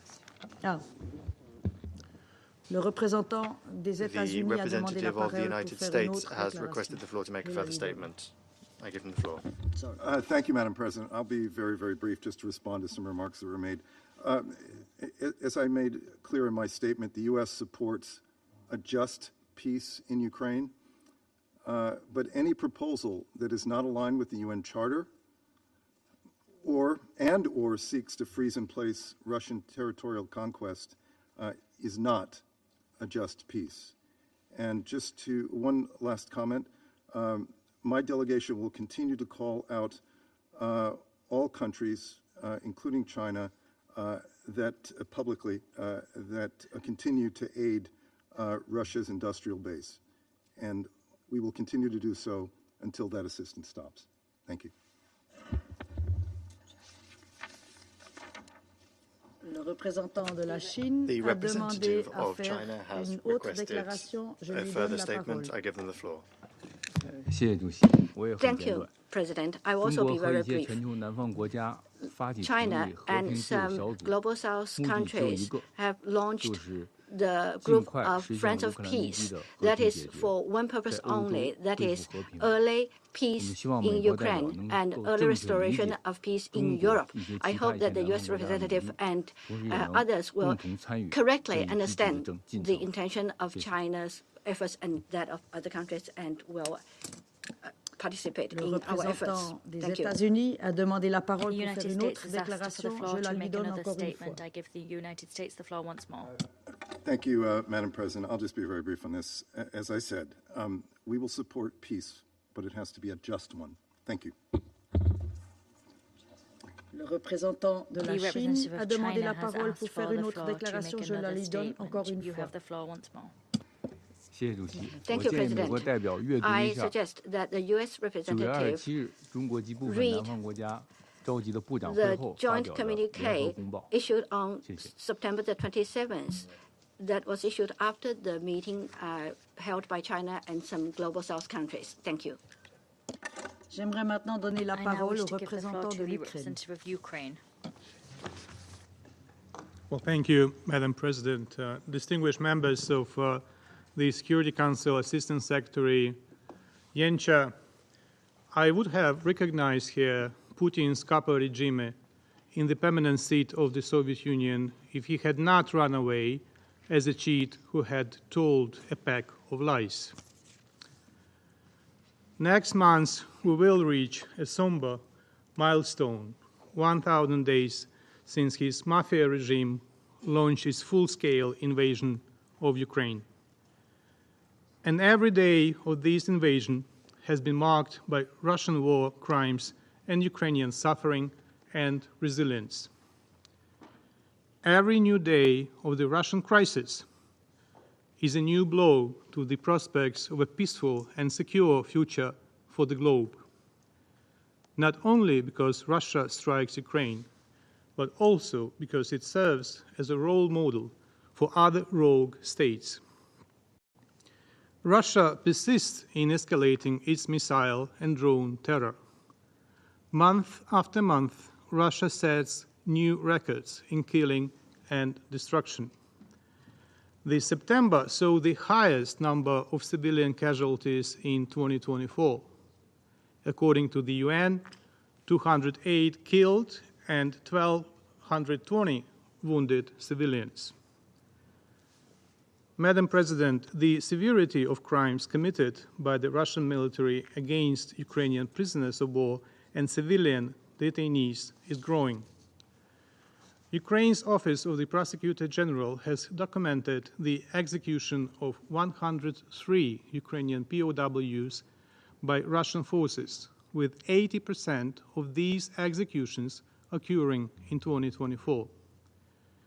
In October, at least 2 cases of mass murder of Ukrainian POWs have been recorded.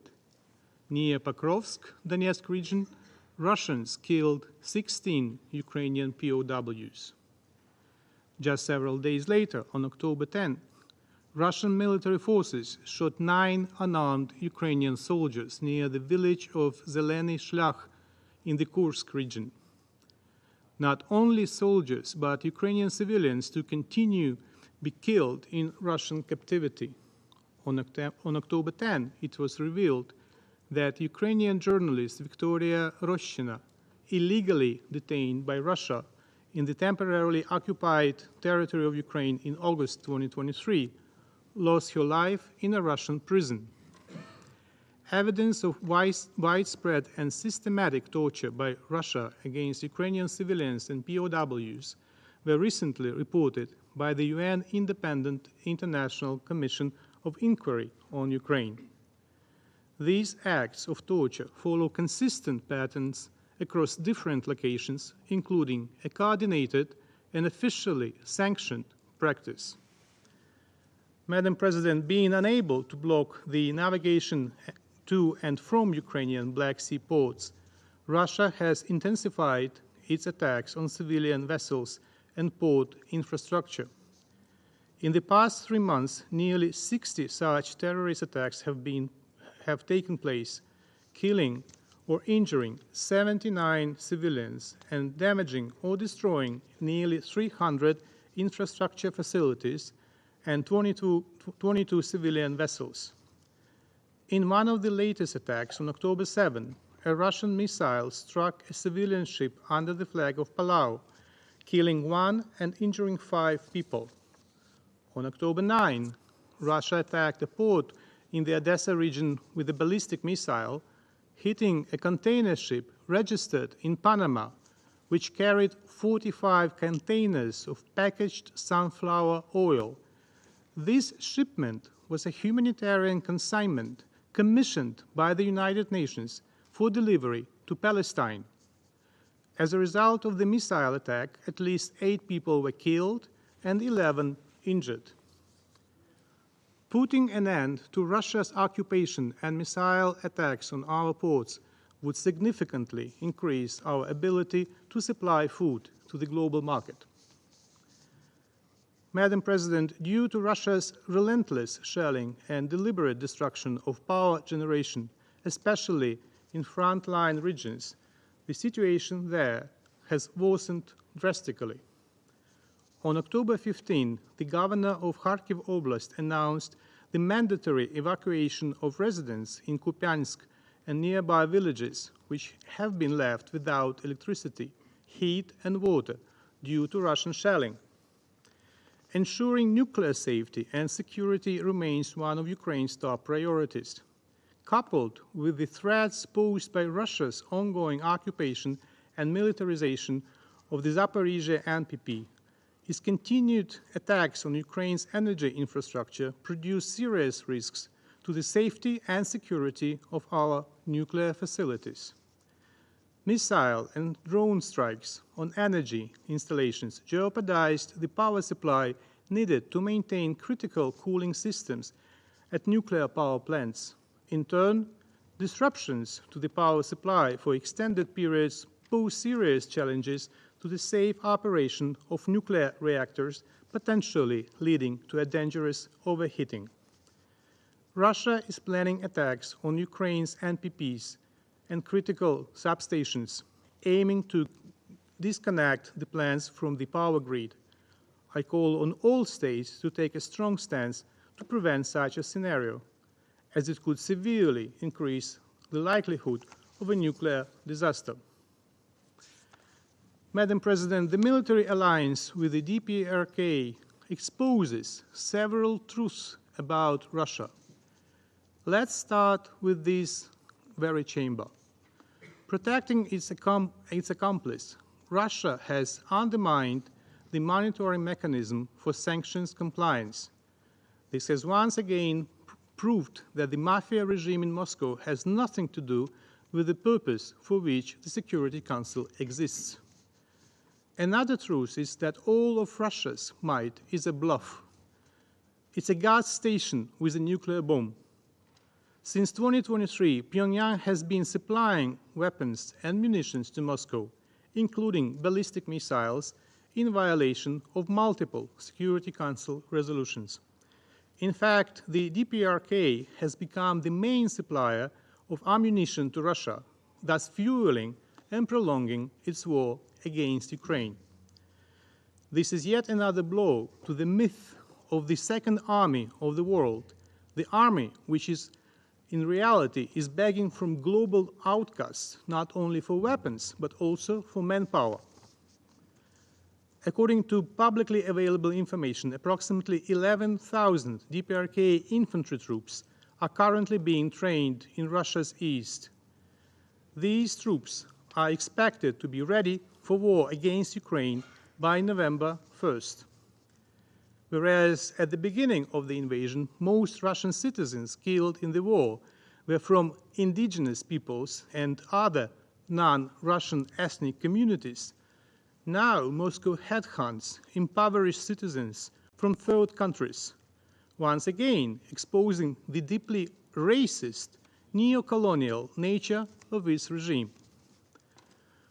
Although the example of the DPRK is the most striking, we should not forget about Russia's attempts to deceitfully recruit people from African and Asian countries, not only for combat operations, but also for work in military industries. For instance, as reported by the media recently, the Indian Foreign Ministry acknowledged they are pressing Russia for the discharge of all Indian nationals remaining in the Russian army. Madam President, the outcome of Russia's war against Ukraine will decide whether the world will plunge into more wars. This global threat requires a global and ambitious response. That is why last week President of Ukraine, Volodymyr Zelensky, presented the victory plan that consists of 5 very concrete points. And let me now unweave the Russian tapestry of lies about the plan. Its first point is indeed an invitation for Ukraine to join NATO. This will become fundamental for peace and serve as a signal to the Russian dictator that his geopolitical calculations have failed. Russia should not be allowed to further exploit geopolitical uncertainty in Europe. The second point is defense. It implies the irreversible strengthening of Ukraine's capabilities in face of the aggressor.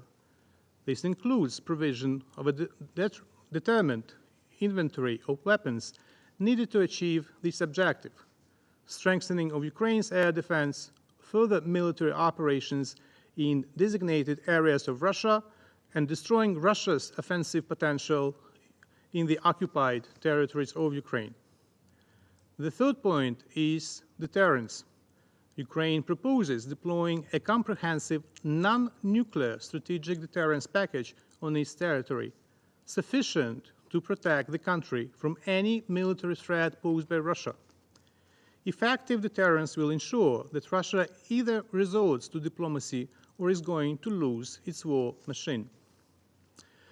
The fourth point is strategic economic potential. The deposits of critical resources in Ukraine, worth trillions of US dollars, along with Ukraine's globally important energy and food production potential, are among the key targets of the Russian Federation in this war. Instead, Ukraine offers its strategic partners a special agreement for the joint protection of these resources, as well as joint investment and use of this economic potential. The fifth point is designed for the post-war period. After this war, Ukraine will have one of the most experienced and largest military contingents, which should be used to ensure security in Europe. The victory plan is designed to push Russia towards a just peace rooted in international law. If the aggressor achieves its goals, it will set the stage for new wars of conquest worldwide. Ukraine is open to diplomacy, but it must be honest diplomacy, grounded in a position of strength. That's the core of our peace formula, to ensure that Ukraine is not forced into unjust compromises. This summer, the first peace summit was held with the support of nearly 100 countries and international organizations. It is a clear path to restoring a just peace based on the UN Charter. Ukraine is preparing for a second peace summit to bring an end to the war.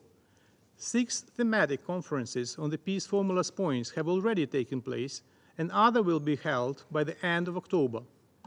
Based on the outcomes of these conferences, in November, the joint peace framework will be prepared, opening the way for the organization of the second peace summit. The victory plan is a critical step toward this goal. It is the bridge to implementing the peace formula, securing a successful second peace summit, and advancing the cause of honest diplomacy for a comprehensive, just, and lasting peace for Ukraine. I thank you. Je remercie le représentant de l'Ukraine. Je donne à présent la parole à son Excellence M. Stavros Lambrinidis, chef de la délégation de l'Union européenne auprès de l'Organisation des Nations Unies. Thank you, Madam President. I have the honor to speak on behalf of the European Union and its member states. The candidate countries North Macedonia, Montenegro, Ukraine, the Republic of Moldova, Bosnia-Herzegovina, and Georgia, as well as Andorra, Monaco, and San Marino, align themselves with this statement.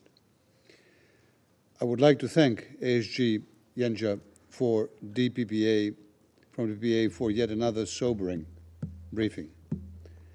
As we approach the 1,000th day mark of Russia's war of aggression, its civilian toll becomes even more deplorable. The Office of the High Commissioner for Human Rights has documented a 45% increase in civilian casualties in June, July, and August compared with the previous 3-month period. A shameful trend that continued into September. At the same time, we are continuing to witness a systematic and deliberate campaign by Russia to target Ukraine's civilian infrastructure, in particular its energy production and transmission capacity. Ukraine has lost 70% of its pre-war electricity production capacity under a very clear Russian plan to weaponize energy against the development needs of Ukraine and the most basic human needs of its people in violation of international law. It is clear that Russia is attempting to pile the pressure on the Ukrainian people ahead of a freezing summer, hoping that in this way they will capitulate. We repeat our call on Russia to immediately halt its war of aggression, including its unrelenting strikes against Ukraine's civilian and civilian infrastructure. The UN Human Rights Monitoring Mission has assessed that such attacks have been of a widespread and systematic nature, considering the number of regions affected, the high precision of weapons involved, and the scale of harm inflicted on civilians. We are also concerned about Russia's treatment of Ukrainian prisoners of war, with at least 177 prisoners of war having died in Russian captivity since the beginning of Russia's war of aggression, according to reliable sources. In addition, the UN has confirmed the widespread and systematic use of a wide range of different methods of torture and ill treatment, including sexual violence against Ukrainian prisoners of war by their Russian captors. Russia demonstrates continued and systematic disregard for international law. The EU condemns the prisoners' lack of access to the outside world and the denial of humanitarian access for independent monitors. International humanitarian law, including the Geneva Convention relative to the treatment of prisoners of war, must be fully respected. Madam President, Russia's disregard for human life also extends to journalists, as exemplified by the death of Ukrainian journalist Victoria Roshina while in illegal, arbitrary Russian detention. The EU remains deeply concerned about Russia's ongoing harassment, intimidation, and violence against journalists and media workers, covering war zones and front lines, also through the issue of international arrest warrants. Russia is also intensifying its efforts to disrupt the Black Sea corridor with attacks on civilian port infrastructure and civilian vessels in and around Odessa. Ships from Panama, from Palau, from St. Kitts and Nevis, carrying grain for export, have been hit by Russian ballistic missiles. In other words, Russia continues to weaponize food and deliberately undermines global food security. All countries must unequivocally condemn these attacks on the freedom of navigation and global food security. Madam President, if such illegal aggression and such international crimes go unpunished, then we are entering a very dark world. Russia and its leadership must be held fully accountable for waging a war of aggression and for other most serious crimes under international law, as well as for the massive damage caused by the war. We recall the 6 arrest warrants issued by the International Criminal Court, including against the Russian president, for the war crime of unlawful deportation and transfer of Ukrainian children. Finally, we reiterate the European Union's support for a comprehensive, just, and lasting peace in Ukraine, based on the UN Charter. No country wants this more than Ukraine. More than 100 countries and organizations expressed their support to the Summit on Peace in Ukraine hosted by Switzerland this summer. To this end, Russia, the aggressor, must withdraw all its troops from the entire territory of Ukraine. Any serious proposal for peace must be based on the UN Charter and international law, as clearly laid out by the UN General Assembly in its own resolutions. We call on all countries desiring and just and lasting peace, including participants in the upcoming BRICS summit in Russia, to convey this UN message loudly and clearly to Russia's leadership. We also urge third countries to cease all assistance to Russia's war of aggression. This includes not only direct military support, but also the provision of dual-use goods and sensitive items that sustain Russia's military-industrial base. Madam President, I close by reaffirming that we will continue to support Ukraine and defend the UN Charter in response to Russia's aggression, and we will do so for as long as it takes. Thank you. Je remercie Son Excellence, Monsieur Lambrinidis, de sa déclaration et je donne maintenant la parole au représentant de la Pologne. Madam President, Excellencies, I extend my gratitude to the ASG Miroslav Jęcza for his informative yet disturbing briefing. We approach, it has been mentioned a few times today, the 1000th day of Russia's illegal and brutal war of aggression against Ukraine. I would like to begin by acknowledging the remarkable resilience and determination of the Ukrainian people. Despite immense hardship, they continue to fight for their freedom and democracy. This is also evident in the country's progress in implementing a wide range of reforms on its European and Euro-Atlantic path. Russia's indiscriminate assaults show no signs of abating. It continues to launch heinous air strikes targeting Ukraine's energy grid and critical facilities, including nuclear ones, with the aim of destabilizing the economy and society. Ukrainians are suffering from deliberate and targeted attacks on civilian infrastructure, including hospitals, schools, and kindergartens. Civilians are the targets of the Russian aggression. The Kremlin's main goal remains unchanged: to cause widespread power outages and exacerbate the humanitarian crisis during the winter, ultimately aiming to provoke a large humanitarian crisis.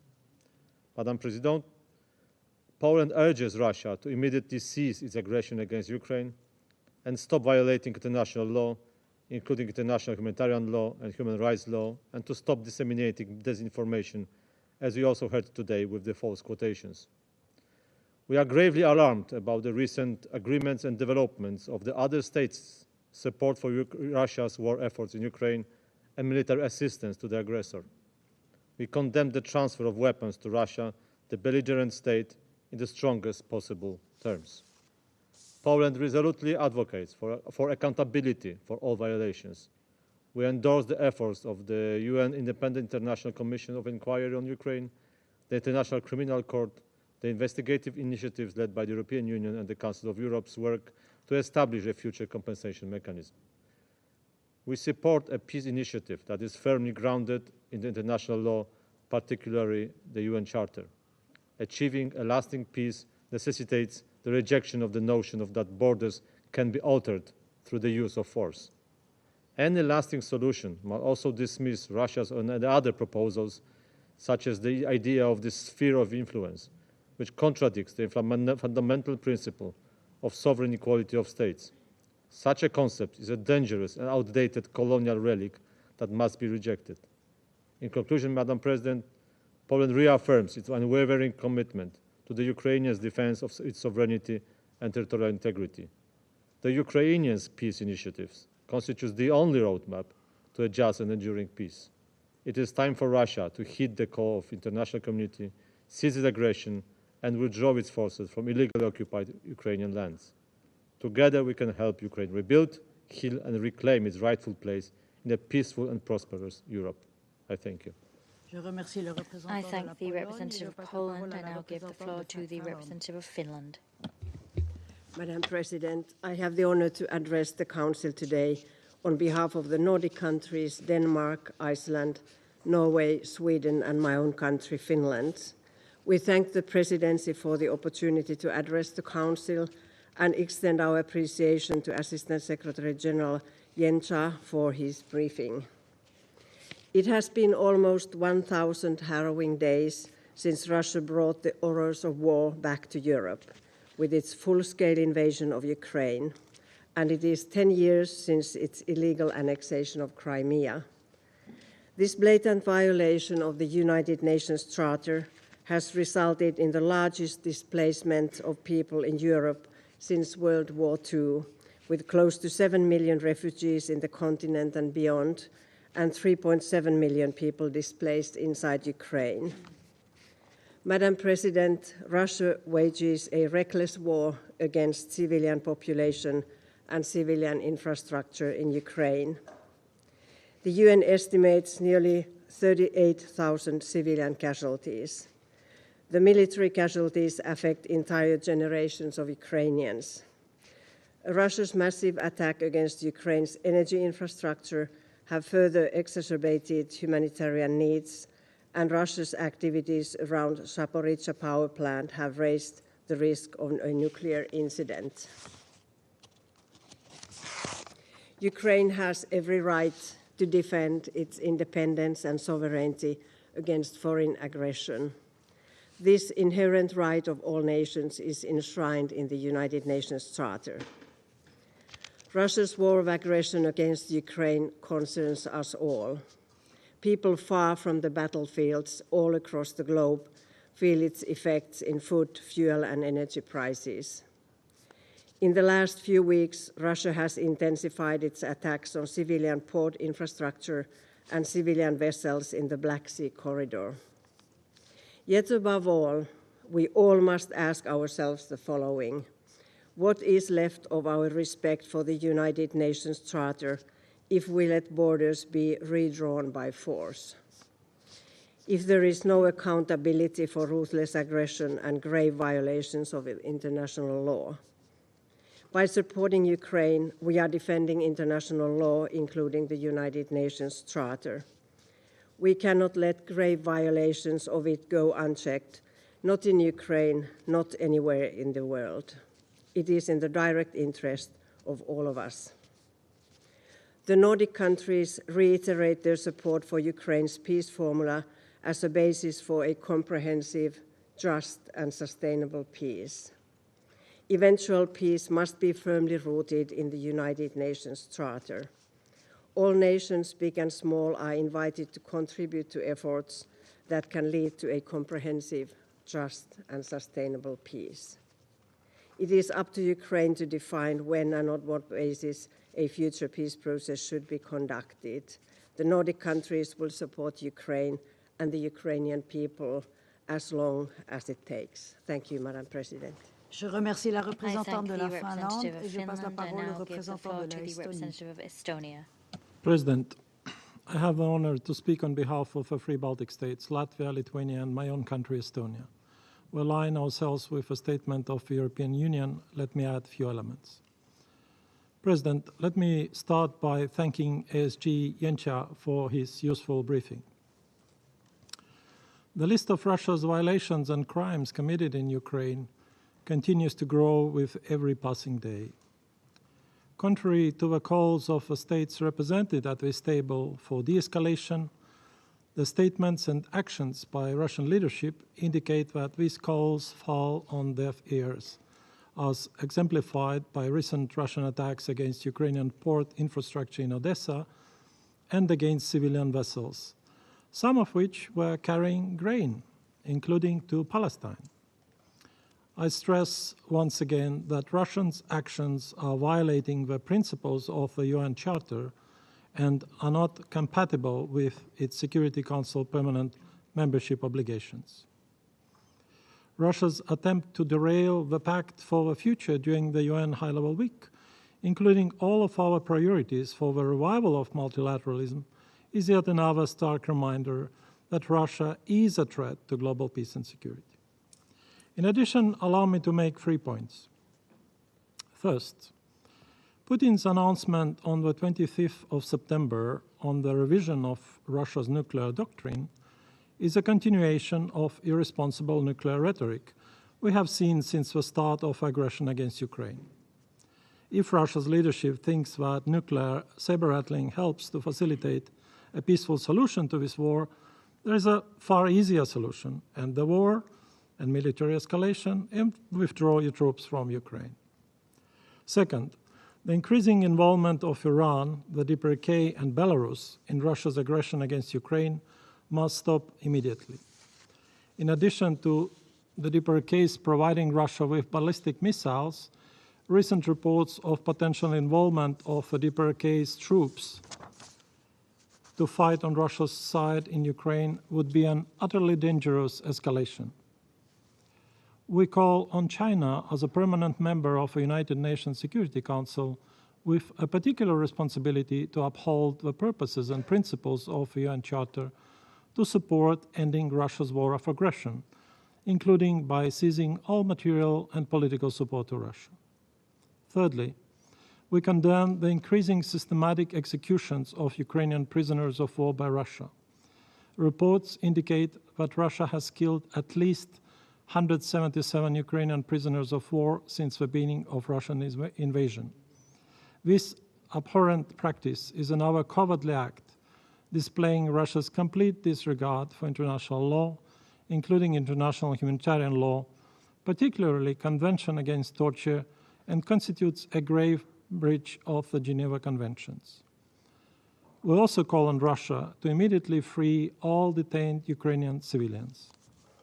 President, we stand with Ukrainian people and reiterate our unwavering support to Ukraine's right for self-defense and Ukraine's sovereignty and territorial integrity within its internationally recognized borders. We call upon the UN membership to support Ukraine's peace formula, which is the only viable framework to secure a comprehensive, just, and lasting peace in Ukraine, based on principles of the UN Charter. I thank you. I thank the representative of Estonia. There are no more names inscribed on the list of speakers. The meeting is adjourned. And I wish you a pleasant evening. Thank you.